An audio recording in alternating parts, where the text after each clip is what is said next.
Bismillahirrahmanirrahim. Assalamualaikum warahmatullahi wabarakatuh. Bertemu lagi dengan saya, Rika Endah Nur Hidayah. Hari ini kita akan membahas tentang interprofessional education, atau sebagian menggunakan istilah interprofessional learning. Apa sih itu? Intinya sama. Kita belajar bersama dari dan untuk profesi yang berbeda. Apa saja? Pada saat ini kebanyakan masih berfokus pada profesi kesehatan karena awal sejarahnya demikian. Seperti apa perkembangannya, kita nanti bisa lihat. Namun yang pasti, interprofessional education sudah sangat dibutuhkan di dunia kesehatan. Kenapa? Hal ini sangat berhubungan erat dengan pasien safety atau keselamatan pasien yang menjadi tanggung jawab bersama berbagai profesi yang ada. Mari kita lihat bagaimana perkembangannya. Interprofessional education sendiri itu diawali di sekitar tahun 1940-an. Awalnya sebagai inisiator adalah Amerika.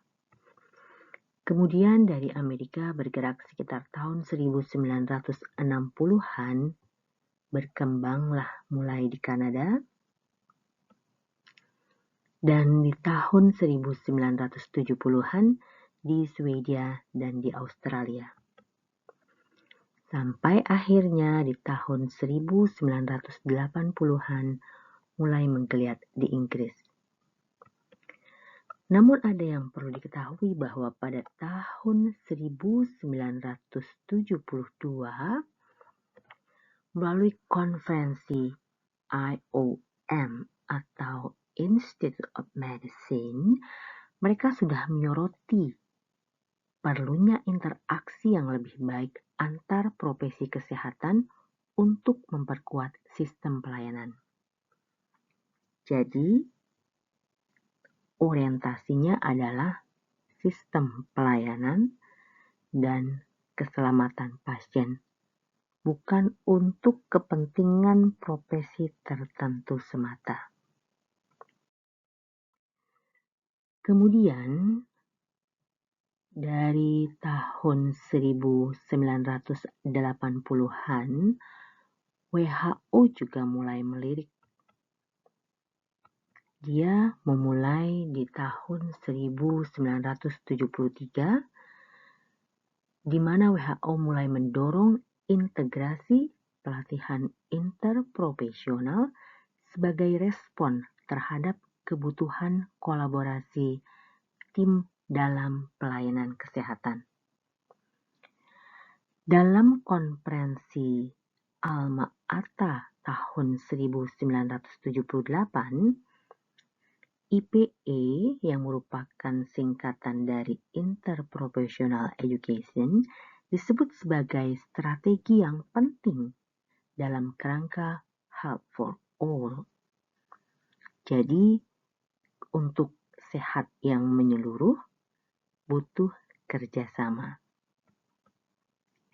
WHO kemudian meluncurkan laporan tentang Learning Together untuk Work Together for Health pada tahun 1988.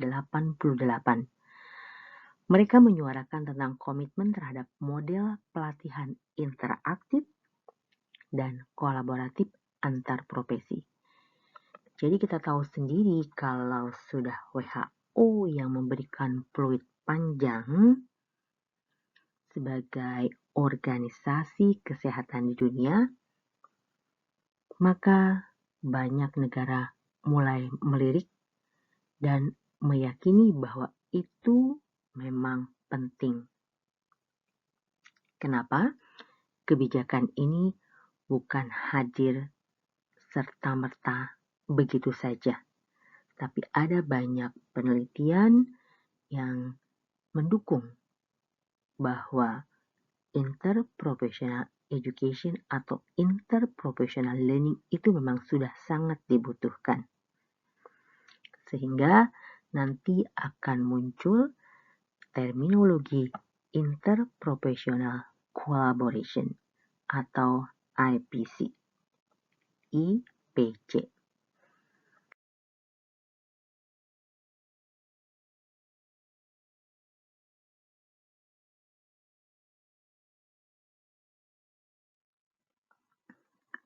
IPE terus berkembang seiring dengan pembentukan Taipei di Inggris yang berdiri sekitar tahun 1984 sampai 1987.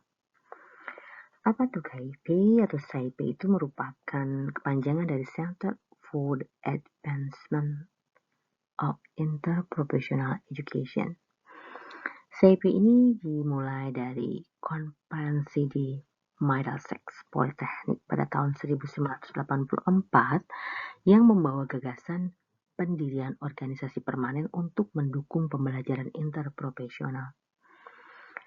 Baru dari pertemuan tersebut, itulah muncul Taipei tadi dengan tokoh utama John Hodder sebagai ketua pertamanya.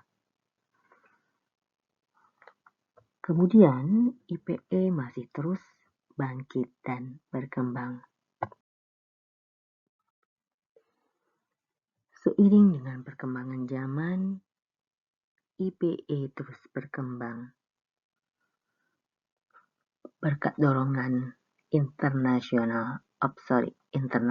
Amerika Serikat dari laporan IOM atau Institute of Medicine dengan judul Health Profession Education, A Bridge to Quality yang muncul pada tahun 2003 menekankan bahwa semua profesi kesehatan perlu dididik untuk bekerja dalam tim interdisipliner dan berorientasi kepada pasien.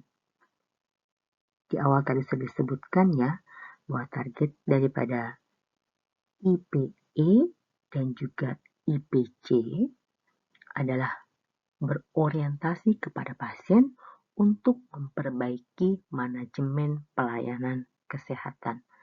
Kenapa mesti diperbaiki? Tentu selama ini mengalami masalah atau ada hal yang membuat bahwa itu memang sudah seharusnya diperbaiki.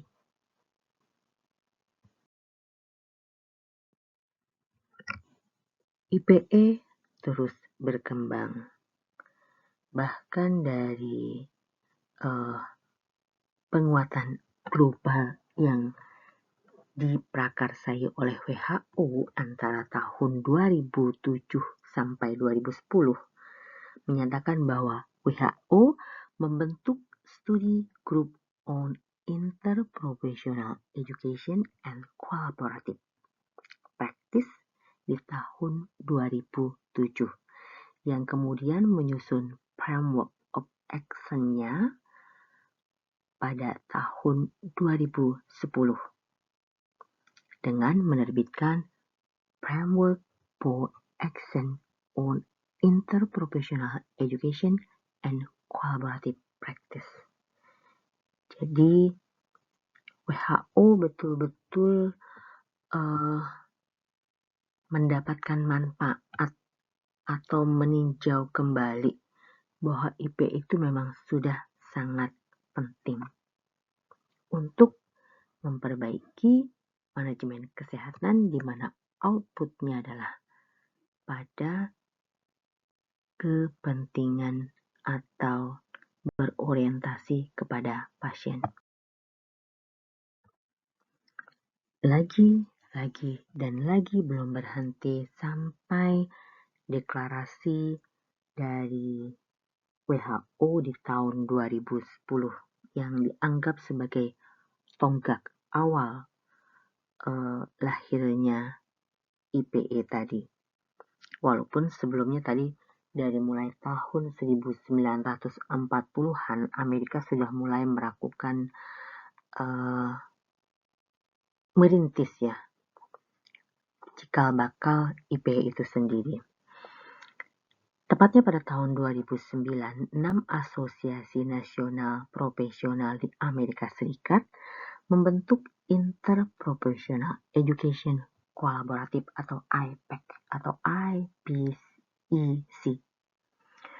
Apa tujuannya? Untuk memajukan pembelajaran timbal balik antara profesi kesehatan seperti keperawatan, kedokteran, kedokteran gigi, farmasi, dan kesehatan masyarakat. Lalu, IPEC ini merumuskan 4 kompetensi inti yang akhirnya itu menjadi cikal bakal kompetensi utama dari interprofessional collaboration dan juga interprofessional education. Apa itu? Yang pertama, value and ethics. Yang kedua, role and responsibilities. Yang ketiga, communication. Dan yang keempat, team and teamwork. Jadi, 4 inilah cikal bakal yang nanti akan berkembang di mana beberapa hasil pertemuan ada menambahkan aspek lainnya. Karena IPE dianggap sudah sangat penting, bahkan WHO sendiri sudah membuat sebuah maklumat ya di tahun 2010, di mana sebelumnya juga sudah ada pertemuan yang diinisiasi Amerika tentang IPEC di tahun 2009. Nah, sebetulnya di tahun 2005 di University level Kanada, sejak itu sudah mulai diadakan mata kuliah IPE secara bertahap yang melibatkan fakultas kedokteran, keperawatan, dan ilmu sosial. Jadi tidak melulu bahwa konsepnya IPE itu punya orang kesehatan. Karena nanti perkembangannya bisa kita lihat memang perintis berkembangnya IPE itu di fakultas-fakultas yang basic science atau eksakta ya, di mana mayoritas mereka adalah orang-orang atau rumpun kesehatan. Namun ternyata pada kenyataannya kita juga membutuhkan rumpun sosial. Kenapa? Kita butuh kolaborasi dengan social worker. Jadi bagaimana nanti di komunitas kita membutuhkan para pekerja sosial untuk terlibat di dalamnya sebagai upaya formal yang nantinya juga akan mengajarkan komunikasi, peran, resolusi, konflik, serta kolaborasi tim. Seperti psikologi misalnya. Sebagian universitas memasukkan psikologi ke dalam kelompok eksakta, namun sebagian yang lain memasukkan ke dalam kelompok sosial. Terus pekerja sosial. Mungkin kalian pernah dengar STKS ya, Sekolah Tinggi Kesejahteraan Sosial. Atau nanti ada jurusan-jurusan tertentu yang memang ilmunya adalah berorientasi pada pekerja sosial outputnya. Ya, itu salah satu contoh di mana kolaborasi bukan saja pada bidang-bidang kesehatan atau eksakta. Nah, selain tadi sudah adanya penguatan formal, ya kan, di mana kampus-kampus sudah memasukkan IPE ke dalam kurikulum wajib mereka, maka untuk memantapkannya atau dibutuhkan sebuah legalitas sebagai penguatan formal untuk akreditasi dan implementasi. Maka LCME atau License Committee on Medical Education, mereka merupakan komite akreditasi pendidikan kedokteran di Amerika Serikat, mulai menyebutkan bahwa kurikulum inti dari IP ini harus mempersiapkan mahasiswa kedokteran untuk bekerja secara kolaboratif dalam tim interprofesional. Ya, sebagai pionir awalnya, bangkit memang dari kedokteran, karena tadi juga di awal sudah disebutkan ada IUM ya, Institute of Medicine, yang kemudian mengajak beberapa fakultas lain atau beberapa program studi yang berbeda untuk bekerja sama dengan tujuan yang berorientasi kepada keselamatan pasien serta memperbaiki manajemen pelayanan kesehatan. Jadi memang seperti sudah dipaparkan, mayoritas perkembangannya diawali dari kedokteran, termasuk di Universitas Sumatera Utara juga.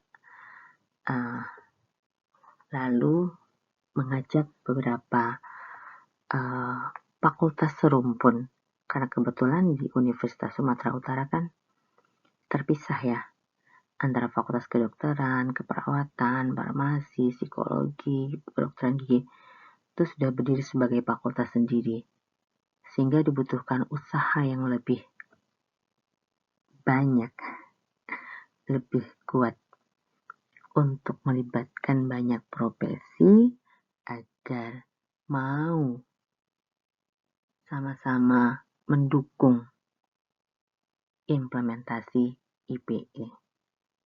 Karena kita tahu manfaatnya sangat banyak. Oke, terkait manfaat IPE seperti apa akan kita ulas pada pertemuan berikutnya. Terakhir, ingin ditegaskan kembali ya, tadi bahwa perkembangan interprofessional education sudah sangat panjang, dimulai dari tahun 1940-an sampai 1960-an, itu awal pergerakan di Amerika ya kan, kemudian ke Kanada, Australia, Swedia dan lainnya, sampai kemudian tahun 2000 awal WHO mulai melirik dan akhirnya WHO tahun 2010 mendeklarasikan tentang IPE. Kemudian terus berkembang bahwa IPE akhirnya masuk sebagai kurikulum inti yang diwajibkan pada profesi-profesi kesehatan yang juga melibatkan profesi di bawah naungan ilmu sosial. Oke, itu pertemuan kita terkait dengan sejarah IPE secara general di perkembangan IPE internasional atau dunia. Kita akan bahas bagaimana perkembangan IPE di Indonesia. Oke, terima kasih. Sampai bertemu di pertemuan dan topik yang lain. See you.